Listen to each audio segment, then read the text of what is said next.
Recién nacido a término, que tiene un peso al nacer de 3,9 kilos, casi tendiente a lo macrosómico, llanto ronco, al examen piel seca, macroglosia, abdomen distendido con hernia umbilical y reflejos osteotendinosos disminuidos. Pregunta del ENAM de hace poquito, ¿cuál es el diagnóstico más probable? Chicos, este es el paciente robot del hipotiroidismo congénito. Es un mini hipotiroideo. Puede tener estreñimiento, puede tener bradicardia, puede tener piel seca, ¿no? Somnolencia, ¿no? Débil, empieza a lactar despacito porque tiene debilidad. Pero hay algunos síntomas que yo quiero que algunos signos que yo quiero que ustedes se lo graben y deben sospechar de hipotiroidismo congénito. ¿Cuáles son esos signos? Macrosomía, hernia umbilical,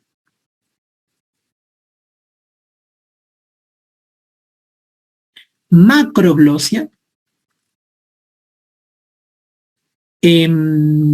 ictericia prolongada,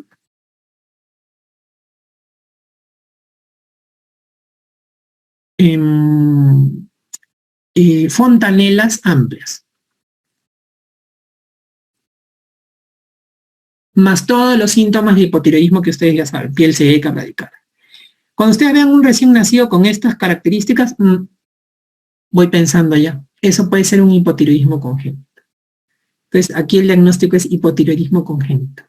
Entonces, trisomía 18 es un patao, síndrome de Down, una trisomía 21, no tiene la clínica de estas patologías, de estas malformaciones, de estas cromosomopatías. Entonces, vean ustedes lo importante aquí en este caso para el hipotiroidismo congénito en la clínica. El robot es característico, eso no se pueden olvidar ustedes. Eso es otra de las cosas que tienen que tener así metido en su chip. Y luego en relación también a un poco este tema, nos preguntan, recién nacido, a quien se le encuentra fontanela bombada, macroglosia, piel seca y hernia umbilical, ¿no? Son síntomas característicos del hipotiroidismo congénito. ¿Cuál es el tratamiento más adecuado? En el caso del hipotiroidismo congénito, el tratamiento, como toda patología pediátrica, se da por kilo de peso. Entonces, usualmente en un recién nacido, la dosis de levotiroxina suele ser de 10 a 15 microgramos por kilo día. Por eso aquí la alternativa más correcta es 10 microgramos kilo día, ¿no? Que es más o menos la dosis 10 a 15, lo que se suele utilizar para un paciente que tiene hipotiroidismo congénito. Entonces, se suele utilizar un poquito más de dosis, o mejor dicho, dosis en relación al peso, ¿no? 10 a 15. Mujer de 35 años que acude a emergencia por severo trastorno confusional agudo. Desde hace 6 meses presenta nerviosismo, palpitaciones. Al examen tiene una presión arterial 160/80, tiene una frecuencia cardíaca de 130, una temperatura de 39. Exoftalmos, glándula tiroidea aumentada de volumen. ¿Cuál es el diagnóstico más probable? Si ustedes ven aquí, ustedes me dicen, mire doctor, tiene nerviosismo, palpitaciones, tiene taquicardia, está con fiebre o hay hiperpirexia, y tiene exoftalmos y tiene una glándula tiroidea aumentada de volumen, o sea, tiene bocio. Doctor, bocio, exoftalmos, hipertiroidismo, debe ser un Graves. Entonces yo te digo ahí, para un rato. No es cualquier Graves, no es cualquier hipertiroidismo. Vean ustedes, ingresa a emergencia por severo trastorno confusional agudo. Lo primero que te dicen es eso. La paciente está ingresando con un trastorno confusional agudo. Lo segundo que me llama la atención, está haciendo hipertensión arterial sistólica, está haciendo una taquicardia de 130, está haciendo fiebre casi, una hiperpirexia casi cercana a hipertermia. ¿Qué está pasando con esta paciente? No es cualquier hiper. Esta paciente tiene un hipertiroidismo severo que se conoce como tormenta tiroidea. Este es el robot de la tormenta tiroidea. Cuando ustedes han visto los casos clínicos anteriores, ustedes no han visto que esa paciente esté ingresando a emergencia con un trastorno del sensorio. No ven que esté ingresando con hipertermia. No les mencionan que tenga una arritmia marcada. No, les mencionan datos generales. La tormenta tiroidea es un hiper severo, que compromete la vida de la paciente. En estos casos de hipersevero, ¿Cuál es lo que cómo lo voy a identificar yo? Va a tener los síntomas del hipertiroidismo en sus antecedentes, pero lo que va a marcar aquí es el trastorno del sensorio. La paciente va a ingresar con el compromiso del estado de conciencia. Va a marcar que la paciente va a tener arritmias o frecuencias cardíacas muy elevadas. Vamos a tener que esta paciente va a tener hiperpirexia, que puede llegar incluso a la hipertermia. Y esta paciente puede tener una disfunción hepática. Que en una paciente con hipertiroidismo no, hay diarreas, hay hiperdefecación, pero no llega a haber compromiso hepático. Entonces, esta paciente sí, a consecuencia del hipertiroidismo. Y la arritmia incluso les puede llevar incluso hasta tener insuficiencia cardíaca a estas pacientes. Entonces, cuando ustedes vean un hiper severo, no es un hiper cualquiera, no marquen un hiper cualquiera, marquen tormenta tiroidea. Y el tratamiento de la tormenta tiroidea es un tratamiento combinado. Le voy a dar varios fármacos para que salga del hipertiroidismo. Le voy a dar beta bloqueadores, le voy a dar antitiroideos, pero además de eso le voy a dar glucocorticoides. Los glucocorticoides lo que hacen es permitir que haya una menor conversión de la T4 a T3 en la periferia. Acuérdense que la T3 es la hormona activa, ¿no? Fisiológicamente activa, que permite que da los síntomas a nivel periférico. Entonces, lo que hace es inhibir esa conversión de T4 a T3.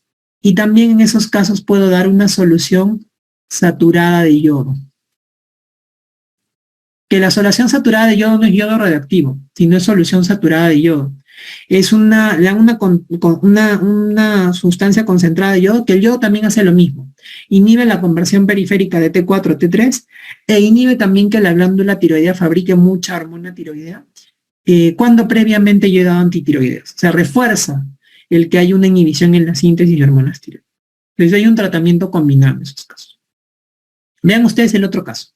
Interconsultan por una mujer de 76 años que permanece estuporosa luego de una intervención quirúrgica sin incidentes por abdomen agudo. En antecedentes tiene hiperlipidemia y ha tenido angina de pecho.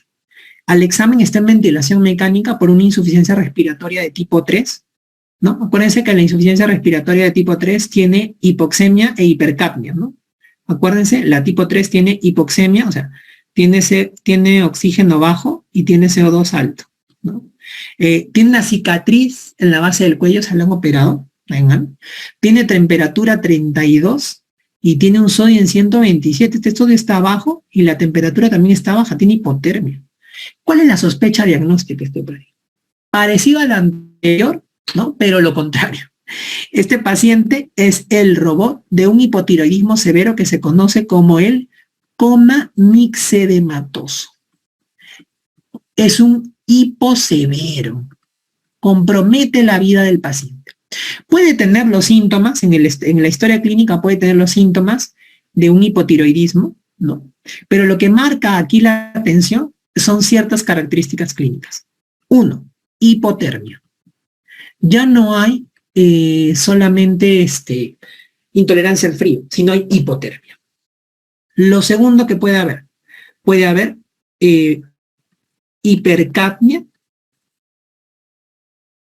asociado a hipoxemia. ¿Tiene esta paciente eso? Sí, solamente que no te lo dicen como tal, te dicen ir a tipo 3. ¿No? Hay hiponatremia.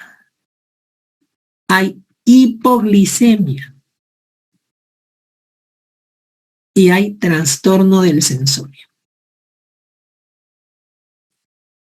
Entonces, si ustedes ven una paciente que tiene antecedentes de hipotiroidismo, de síntomas y signos de hipotiroidismo, pero a la vez tiene hipotermia, hipercapnia, hipoxemia, hiponatremia, hipoglicemia y trastorno del sensorio, hace pensar más en un coma mixedematoso. ¿Cómo se hace el tratamiento en estos casos? El tratamiento en estos casos es, le voy a dar levotiroxina endovenoso a altas dosis, pero de forma previa, yo le voy a dar glucocorticoides primero. ¿Por qué le voy a dar glucocorticoides? Lo que pasa es que muchos de estos pacientes tienen asociada una insuficiencia adrenal que es relativa muchas veces. Entonces yo le doy el glucocorticoide primero y luego le doy la levotiroxina. Porque si yo lo diera al revés, diera primero la levotiroxina, puedo precipitar a que haya mayor insuficiencia adrenal, porque la levotiroxina incrementa el metabolismo del corticoide, de los glucocorticoides. Entonces, por eso doy primero el glucocorticoide y luego la levotiroxina en altas dosis. Como mixedematosos aquí. Varón de 18 años que hace 10 días estuvo con COVID-19 leve, tras días después del alta refiere fiebre y dolor en región cervical anterior. Al examen tiene una temperatura en 38, tiene una tiroides dolorosa con leve aumento de volumen, tiene leucocitos en 15.320, vean, tiene leucocitosis y tiene una BCG alta, tiene una BCG elevada, ¿no? Después de 7 días le realizan captación de radioiodo que se muestra disminuida. ¿Cuál es el diagnóstico más probable? Este, chicos, es el paciente robot y es una pregunta que ha venido en uno de los últimos exámenes de ENAM. Es el paciente robot característico de una famosa tiroiditis, pero no de cualquier tiroiditis, sino de la tiroiditis subaguda, que también se denomina tiroiditis subaguda o de Kervain. ¿Cuál es la característica de la tiroiditis subaguda o de Kervain? La característica de la tiroiditis subaguda de Kervain es, primero, el paciente tiene como un pródromo de una infección viral. De hecho, se relaciona con muchas infecciones virales. Una de ellas es el COVID. El COVID ha sido una de las causas de tiroiditis subaguda ahora último. En este caso, la paciente tiene COVID, puede tener síntomas de febrícula, dolor faríngeo, como cualquier infección viral respiratoria alta. Pero el paciente empieza a desarrollar luego de ello bocio, o sea, un incremento del tamaño de la tiroides, que puede ser uni o bilateral, o sea, pueden crecer una o las dos partes de la tiroides, pero es un bocio doloroso. El bocio, por ejemplo, del hipertiroid, de la enfermedad de Graves, no duele. En cambio, este bocio sí es doloroso. Le duele, le tocas al paciente y le duele. Muy doloroso. Y que está asociado, en este caso, a una famosa trifase. ¿Por qué una famosa trifase? Porque el paciente puede hacer primero síntomas de hipertiroidismo, luego síntomas de hipotiroidismo y luego se normaliza la función de la tiroides. Entonces, ¿qué es lo que sucede? Ustedes les pueden presentar primero un caso clínico en la primera parte de la enfermedad. O sea, tiene el pródromo viral, tiene el bocio doloroso y tiene algunos síntomas de hipertiroidismo, ansiedad, temblor, diarreas, palpitaciones, ¿no? Y su perfil tiroideo como hipertiroidismo. Entonces tú dices, es un Graves, el doctor me dijo que la causa más frecuente es Graves. No, porque el Graves no tiene bocio doloroso. El Graves no tiene el pródromo de la infección viral. El Graves tiene exoftalmos. El Graves tiene bocio difuso. La tiroiditis subaguda no hay exoftalmos. El bocio es doloroso. Ha habido pródromos de infección viral. Entonces, esa es una de las condiciones que ustedes tienen que tener cuidado, por ejemplo, cuando lean un caso clínico. Porque el bocio, la tiroiditis subaguda, puede tener en un inicio síntomas de hiper, pero lo que les va a permitir diferenciarlo del Graves es que tiene bocio doloroso y tiene el pródromo de la infección viral y no tiene exoftalmos, como lo tiene el Graves. Cuando ustedes piden los exámenes de laboratorio, en el laboratorio, ¿qué es lo que les va a marcar mucho? Va a tener signos o reactantes de fase aguda positivos, o sea, vamos a tener BCG y PCR elevados, ¿ya? Pero los anticuerpos antitiroideos van a ser negativos. En cambio, en el Graves estarían positivos. En cambio, aquí son negativos. Entonces, este cuadro es característico de la tiroiditis subagudo de Kervain. No se pueden olvidar, bocio doloroso es una tiroiditis subaguda de Kervain hasta que se muestre lo contrario. Sobre todo si va asociada a esta trifase, al pródromo de la infección viral, tienes reactantes de fase aguda positivas y tienes anticuerpos antitiroideos, ¿no? Y de la misma manera aquí te ayuda un poco la gamografía, porque la gamografía te dice que tiene captación disminuida, ¿no? Si fuera una enfermedad de Graves, tendría la captación elevada, tiene una captación disminuida, ¿no? Ahora, esta tiroiditis también hay que tener cuidado con otro tipo de tiroiditis que es conocida, que está en relación a la pregunta que viene acá anterior, la pregunta que sigue, perdón.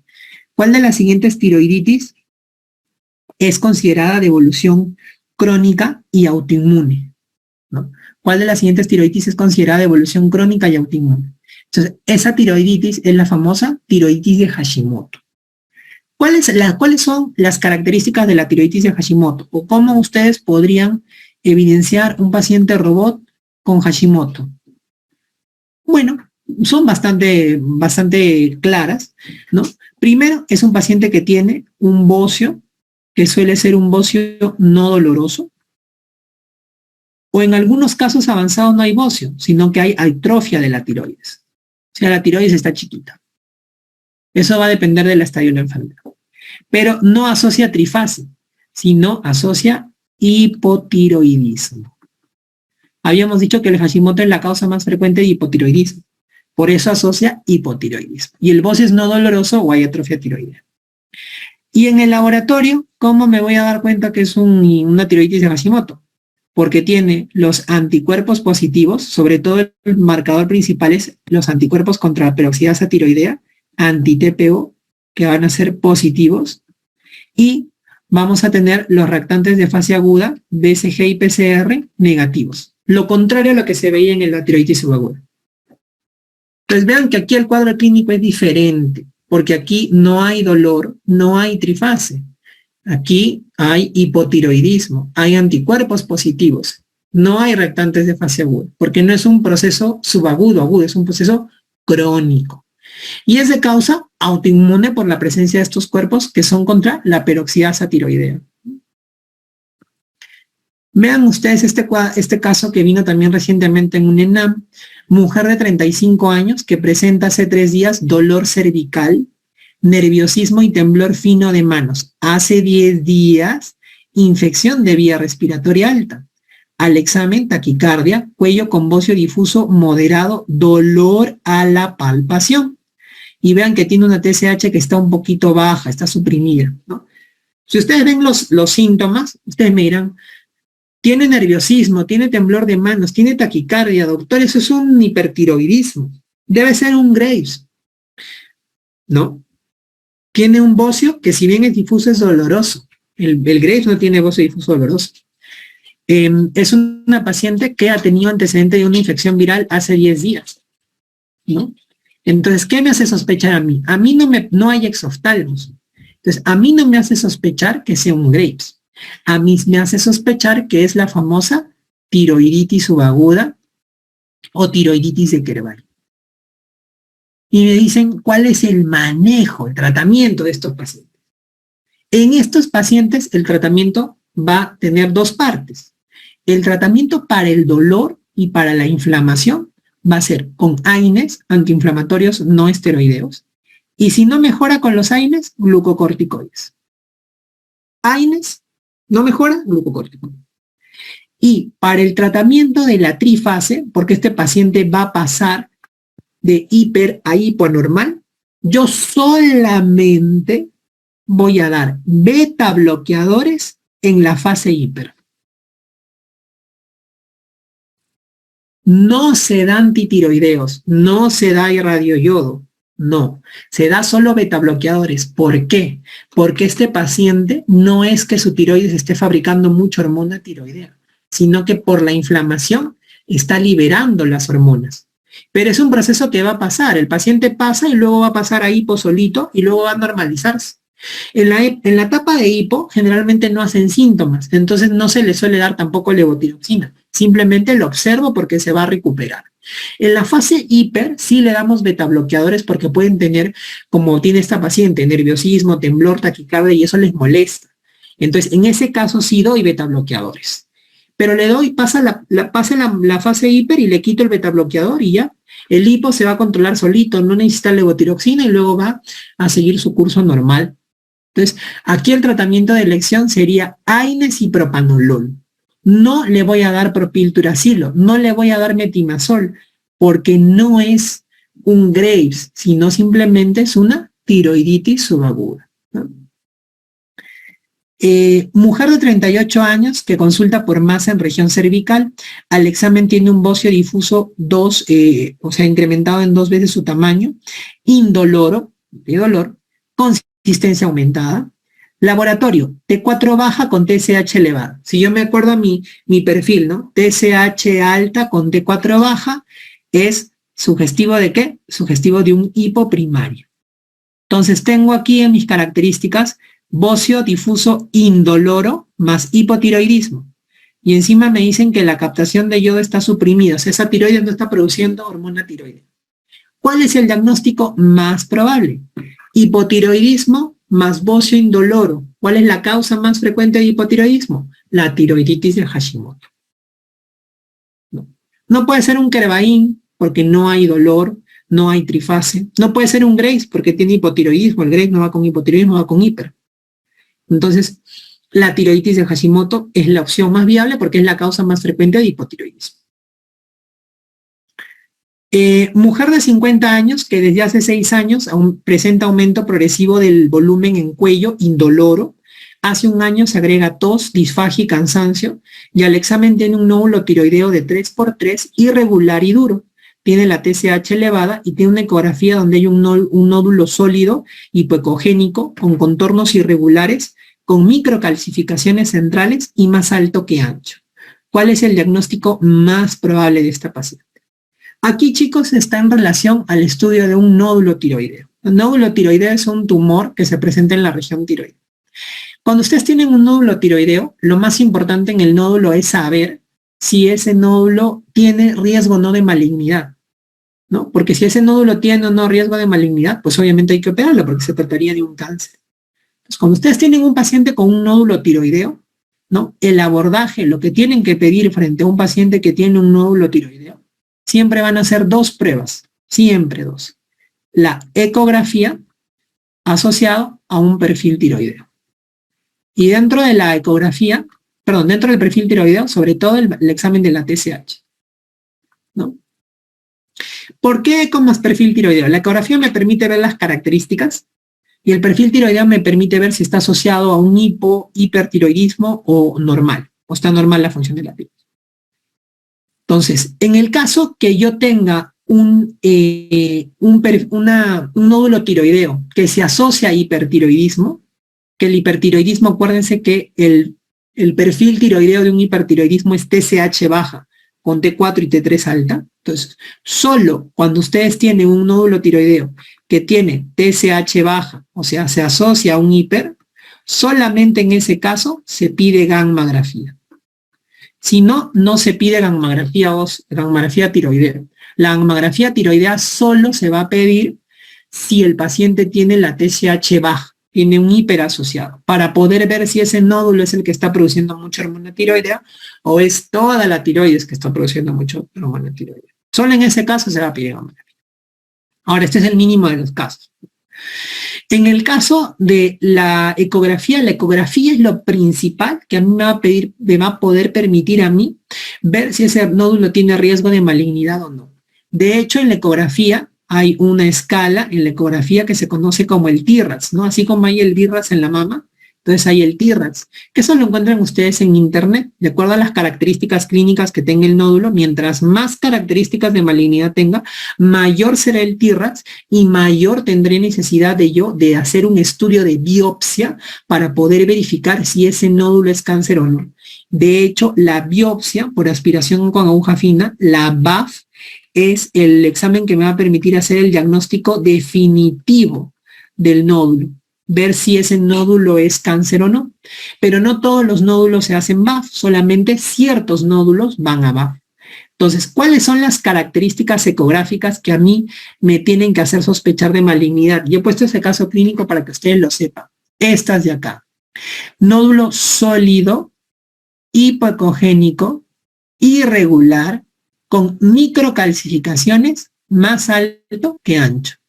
Todas estas características yo quiero que se las graben. Esas características son características ecográficas de malignidad, que un nódulo sea maligno. Y si a eso tú le sumas las características clínicas, como por ejemplo, en este caso, tiene la paciente un nódulo irregular y duro, ¿no? Es un nódulo pétreo que se adhiere a planos profundos, ¿no? Que tiene síntomas compresivos, que la paciente tiene disfagia, disfonía, disnea. Entonces, todo eso hace sospechar que un nódulo sea maligno. Pero ahora estamos muy en boga con las características ecográficas. Entonces yo veo las características ecográficas y el ecografista saca el TRACS, que es el grado de malignidad. Y de acuerdo al valor del TRACS, no te dice TRACS 1, 2, 3, 4, 5, de acuerdo al TRACS hay una determinada medida que debe tener el nódulo para biopsiarlo, ¿no? La biopsia es el examen que me permite hacer el diagnóstico definitivo de un cáncer o no. Entonces, en estos casos, ¿cuál es el diagnóstico más probable? En este caso yo tengo que sospechar que ese nódulo sea un cáncer. Entonces, si yo veo en mis alternativas, tengo enfermedad de Plummer, que es un nódulo tóxico, o sea, un nódulo que está produciendo mucha hormona tiroidea. Y ese no es el caso porque acá te dicen que la TSH está elevada, entonces no podría ser un hiper. Hashimoto, el Hashimoto no tiene estas características, estarías dejando de lado ese nódulo que tiene características de malignidad. Bocio endémico tampoco, porque el bocio endémico está asociado al déficit de yodo. Y aquí estarías dejando de lado este nódulo que obviamente tiene características de algo mal. Entonces tiene que ser un cáncer. ¿Cáncer papilar o cáncer folicular? ¿Cuál es el más frecuente? Chicos, el más frecuente es el cáncer papilar. El cáncer papilar es el cáncer más frecuente de tiroides. Y por epidemiología esta es la respuesta, porque el cáncer folicular no es tan frecuente como el papilar. El papilar es el más frecuente. Cuando ustedes vean cáncer de tiroides, acuérdense que el cáncer papilar de tiroides es el cáncer de tiroides más frecuente que existe. Y finalmente, para terminar la parte de tiroides, varón de 45 años con colitis ulcerativa de 3 años de evolución, hospitalizado por una exacerbación de la colitis. Tiene consunción, dolor abdominal y tiene apatía. Tiene un perfil tiroideo que tiene T3 total y libre disminuido, pero tiene T4 libre y TSH normal. ¿Cuál es el diagnóstico más probable? Una pregunta también reciente de NAM. Entonces, este caso, chicos, es el caso robot de un paciente o de una patología tiroidea que se conoce como síndrome del eutiroideo enfermo. ¿Qué significa síndrome del eutiroideo enfermo? El síndrome del eutiroideo enfermo es aquella patología en la cual ustedes van a tener un paciente que va a ser un paciente crítico. Va a tener alguna patología que va a estar hospitalizado en medicina, en UCI, en cuidados intermedios, por alguna patología que lo ha descompensado. Y que cuando yo le pido un perfil tiroideo, el perfil tiroideo de esta patología es bien característico. ¿Qué cosa vamos a tener? Vamos a tener TSH normal, T4 normal, pero la T3 va a estar baja. Entonces, ¿qué hace una persona que no sabe interpretar un perfil tiroideo? Dice, esto es un hipotiroidismo. Eso no es un hipotiroidismo, porque ustedes ya saben cuáles son los perfiles de un hipotiroidismo, y eso no es un hipotiroidismo. TSH y T4 están normales, eso no es un hipotiroidismo. ¿Qué es lo que sucede? Cuando un paciente está crítico, la situación crítica hace que en la periferia la T4 no se convierta en T3. Se inhibe esta conversión de T4 a T3. Y esta T4 se convierte más bien en una T3 que se conoce como T3 reversa, que no es biológicamente activa como la T3. Entonces, ¿qué es lo que sucede en el perfil tiroideo? La TSH y la T4 están normales porque su tiroides está produciendo bien la hormona tiroidea. Pero el problema está que en la periferia, la T4 no se convierte en T3, por eso disminuye la producción de T3. Si yo a este paciente le doso la T3 reversa, lo más probable es que la T3 reversa esté alta. ¿Qué se hace en esa condición? No se trata, se observa, pasa el periodo de enfermedad, porque es la enfermedad lo que ha generado esta alteración. El paciente normaliza sus valores. No pasa nada, no se da tratamiento, se observa nada más, se hace seguimiento.